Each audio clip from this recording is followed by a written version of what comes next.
जमायत इस्लाहुल मुस्लिमीन ज़िले दादू ज़ोन वनडे प्रेस सेक्रेटरी हिज़्बुल्लाह सोढर ताहिरी बहनी प्रेस बयान में पधरो कयो आहे त जमायत इस्लाहुल मुस्लिमीन पाकिस्तान सूबाई सिंध पारां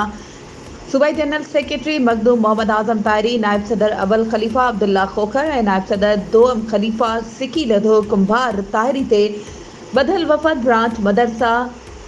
किंजल उलूम बख्शिया ताहिरिया दादू में ज़िले दादू ज़ोन वनडे तंज़ीमी विज़िट कई। उन मौके ते ज़िले सदर ख़लीफ़ा मुनीर अहमद अब्बासी ताहिरी महिमाननि खे भलीकार कयो,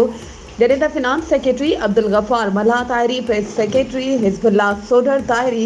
ऑडिटर अब्दुल अहद लिगारी ताहिरी ऐं जनरल सेक्रेटरी ग़ुलाम नबी मेमण ताहिरी 6 महीननि जी कारकर्दगी रिपोर्ट पेश कई।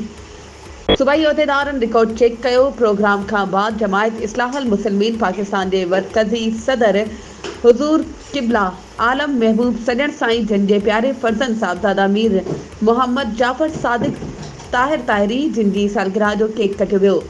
प्रोग्राम में शरीक ख़लीफ़ा मुनीर अहमद अब्बासी, ख़लीफ़ा मोहम्मद ख़ान ताहिरी, मौलाना सईद नवाज़ ताहिरी, अब्दुल रज़ाक खोसो ताहिरी, ग़ुलाम नबी मेमण ताहिरी, आफ़ताब अहमद ब्रह्माणी ताहिरी, अब्दुल गफ़ार मल्हा ताहिरी, अब्दुल अहद लिगारी ताहिरी, मोहम्मद फ़हीम खोखर ताहिरी, रियाज़ हुसैन कल्होड़ो ताहिरी, हिज़्बुल्लाह सोढर ताहिरी समेत